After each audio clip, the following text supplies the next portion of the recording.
Akkam jirtu nagaan lafa jirtanitti isiniif haa baay'atu. Sagantaa keenya har'aatiin seenaa gaddisiisaa daa'ima xiqqoo mudate isiniif dhiyeessinaa. Turtii gaarii isiniif haa ta'u. Addunyaan kun fiixee arfaniinuu yakka irraa bilisa taateen beektu. Iddoo baay'eetti yakki guyyaa guyyaadhaan sa'aatiidhaan ni taasifama. Seenaan keenya kun immoo wanti adda isa taasisu yakka daa'imaan raawwatamee fi haalli raawwii isaa kan nama gaddisiisu ta'uu isaati.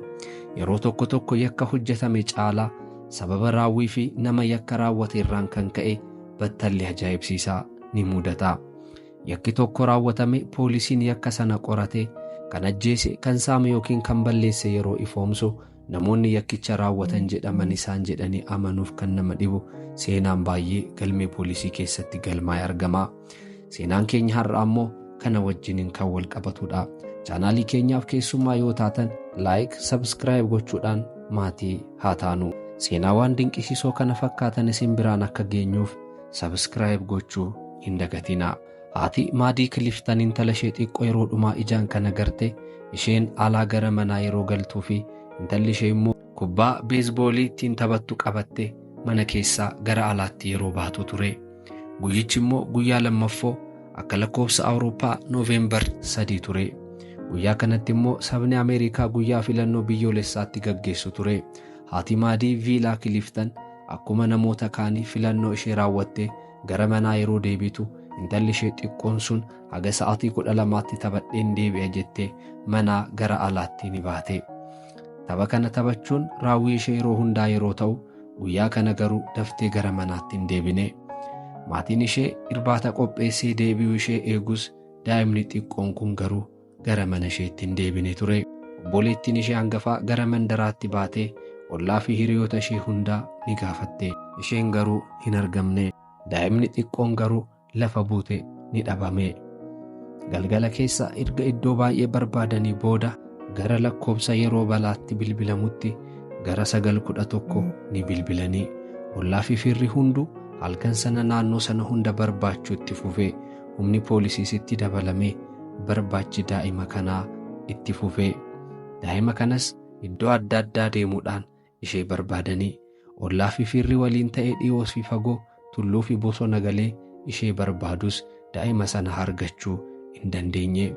Namoota halkaniin ishee barbaachaa turan keessaa tokko daa'ima waggaa 14 Joosh Philips immoo isa tokko ture. Mucaan barataa kutaa 9 kun barbaacha daa'ima kanaa yeroo deeme sanatti maatiin isaa, ati maal goota, maal beekta daa'ima xiqqoodha, adabattee hin teessuu isaan jedhanii turanii.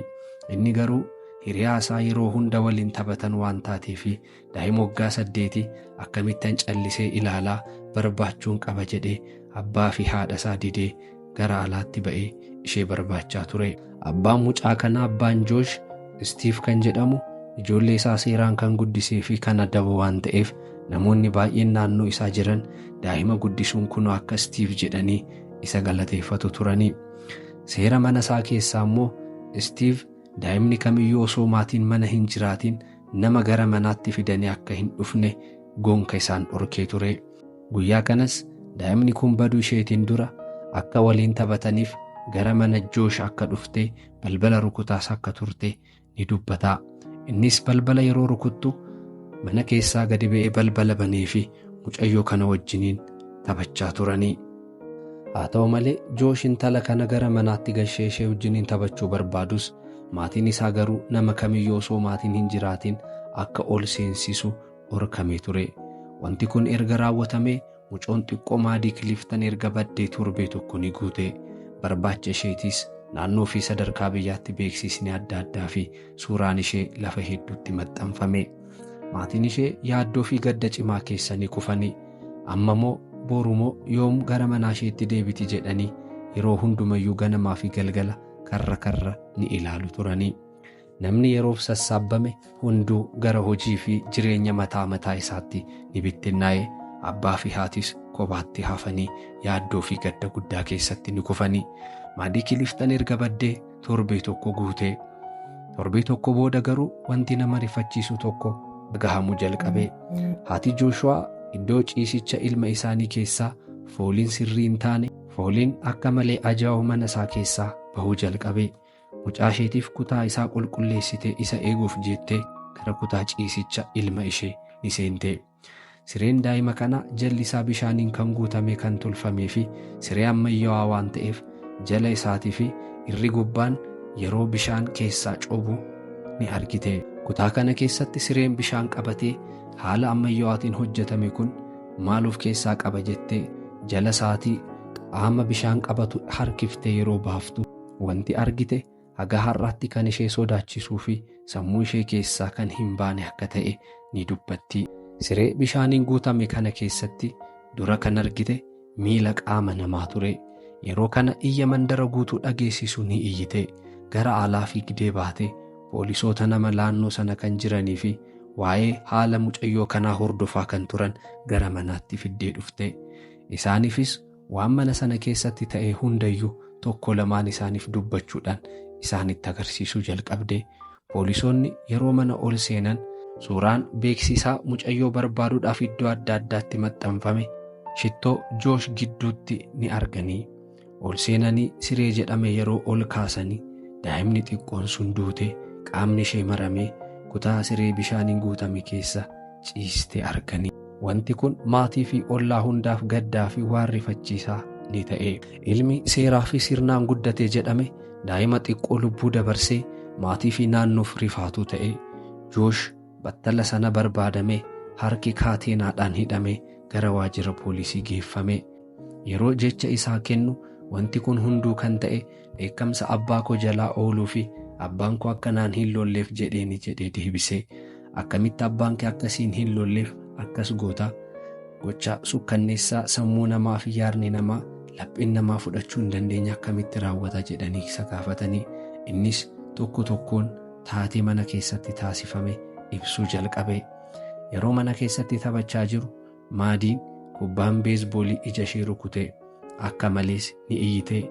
Yeroo kana naan lolchiisuu fi abbaa fi haati koo akka dhagahanii fi jedhee waanan yaadeef yeroo 3 kubbaa sanaan mataa ishee rukutee jedhee gara kutaa isaatti gashee humnaan firaashii jala akka galchee fi boodammoo abbaan koo tasa sagalee ishee dhagahee naan lolaa laata jedhee albeedhaan waraanee gara siree bishaan qabu sanatti akka ishee galche ni dubbate. Kana hundas dheekkamsa abbaa koo jalaa ba'uufan taasise jedhee poolisoota isa qorataniif jecha isaa ni kenne. Joosh waanan taasise hundaa hin beeku miira hin taane keessa galeen ture jedha. Daa'imni xiqqoon kun sababa lubbuu nama dhabsiisuu hin dandeenyeen battala xiqqoon jireenya ishee dhaabdee addunyaa kanarraa adda baate. Obboleettiin ishee hangafaa gaazexaan New Times waliin dubbii taasifteen maadiin daa'ima jaallatamtuu fi nama hundaa kan kabajju, nama hundaa wajjiniin nagaadhaan jiraachuu kan barbaaddu, daftees nama wajjiniin kan wal bartu akka taatee fi hunda waliin kan taphattu waan taateef sababa kanaanis mucaa abbaa isaa baay'ee sodaatuu fi afaan isaatiin danda'ee dubbii baay'ee hin dubbanne waliin taphachuuf jecha duute kan jettu obboleettiin ishee imimmaaniin qabamtee ture. Daa'imni lubbuu daa'ima xiqqoo dabarsee Joosh maatii isaa waliin Peensilveeniyaa irraa gara iddoo kana Jaaksonviil erga dhufe waggaa 2 hin caalu. Joosh yeroo reenfi daa'ima sanaa mana ciisichaa keessaa ba'u inni garuu barumsa isaa hordofaa wanti tokkollee akka hin uumamnetti barachaa ture. Gara mana murtii geeffamee yerootti murtaa'u mucaa waggaa 15 ture. Murtiin irratti murtaa'es hidhaa bara hunduu umurii guutuu ture. Maatiin fi mucaan kun oliyyannoo fi dhiifama gaafatanis manni murtii garuu dubbii isaanii kanarraa fudhachuu hin dandeenye. Manni murtii fi gaazexeessitoonni yeroo isa gaafatan yakka kana maaliif akka raawwate yeroo gaafatamu waan tokkoyyuu hin beeku jedhee deebisaa ture. Sababa kanaanis tarii dhibee sammuu yoo qabaate jedhanii yeroo isa qorachiisan sammuunii fi qaamni isaa marti sirrii akka ta'e ni beekame. Haa ta'u malee addunyaaf sababa yakka isaa dubbachuu haa baatu malee inni garuu yakka kana akkamitti akka raawwate keessi isaa fi lapheen isaa bareechee ni beeka. Daa'imni kun yeroo duute argamtu kaalseen miila ishee tokko irratti hafee qaamni kaan hundumtuu qullaa'ee ture. Joosh osoo maadiin gara mana isaa hin dhufin dura koompitara isaatiin wanti fayyadamaa jirus qulqullaa'ee dhiyaateera. Innis viidiyoo walqunnamtii saalaa toora intarneetii irratti ilaalaa akka ture mirkanaa'eera. Isheen dhufuu isheetiin dura waan kana ilaalaa akka tures beekameera. Dabalataanis qorannoo taasifameen kubbaan beesboolii ishee rukutee jedhe kunis soba ta'eera. Inni kubbaa beesbooliitiin ishee rukuteera jedhu malee qaama ishee irrattis uffata ishee irrattis wanti mul'ate tokkollee hin jiru. Odeeffannoon booddee ba'ee galmee poolisii irraa dubbifamu immoo Joosh obboleettii hangafaa Maadii irraa jaalala akka isa qabee fi yeroo hunda isheetti jaalala isaa ibsus isheen garuu akka daa'imaatti isa lakkooftee akka dhiistee fi dubbii kana sarraa fuudhuu akka hin dandeenye beekameera. Suuraa mucoo kanas haatee mana isaa keessatti ol kaawwatee akka jirus bira ga'ameera. Guyyaa 11 booda maatiin ollaan sassaabamee sirni awwaalcha daa'ima kanaa ni raawwatame. Daa'imni taphachuuf manaa baate dhuma ishee biyyoodhaa gadi taasifte. Maatiin ishee gadda guddaan ni miidhamanii. Manni murtiis gochaa sukkanneessaa kana raawwate Joosh irratti galmee hunda erga qoratee booda yakka dirqisiisanii gudeeduu albee qara qabuun qaama waraananii haala sukkanneessaa ta'een lubbuu dabarsuu fi kan kana fakkaatuun erga isa irratti murteessee booda hidhaan umurii guutuu irratti murteesseera. Yeroo baay'ee irra deddeebiin oliyyannoo fi dhiifama gaafatus manni murtii irraa fudhachuu hin dandeenye. Erga barri baay'ee darbee booda Joosh akkas jedha. Halkan dukkanaa baay'ee mana hidhaa kana keessatti dabarseera. Amma ani guddadheera. Waan hundaan nan beeka. Garuu dhiifama gaafadhus nama narraa fudhatu argachuu hin dandeenye jedha. Dhiifama naaf godhaa, maaloo dhiifama naaf godhaa jedhee imimmaaniin dhiqamee dhiifama gaafatus manni murtichaa garuu hin jiru, umurii kee guutuu adabbii kee fudhachuu qabda jedhee gara mana hidhaatti deebiseera. Kunoo kaa yakki tokko tokko bara guutuu jireenya namaas kan ofiis folqee nama yartuu nama taasisa. Yaadannoon isaas sammuu namaa keessaa osoo hin badiin jiraata. Sababbii mucaa kanaatiinis gaa'illi abbaa fi haadha isaas ni diigame. Dhimma mucaa kanaa hordofuuf gara mana murtiitti yeroo baay'ee deddeebi'aa kan ture. Abbaan isaas guyyaa tokko balaa konkolaataatiin lubbuun isaa ni darbe. Jireenya akkam ulfaataa fi wal xaxaadha jettanii akka yaadaa jirtan nan yaadaa. Mee maal jettu? Yakkarraa of eegaa. Sagantaa biraatiin seenaa biraatiin haga wal arginutti turtii gaarii isiniif haa ta'u. Miidiyaa keenyaaf haaraa yoo taatan seenaawwan babbareedoo fi dinqisiisoo ajaa'ibsiisoo ta'an waliin akka qooddannu maatii haa taanu. Subscribe taasisuu hin dagatinaa. Nagaan turaa.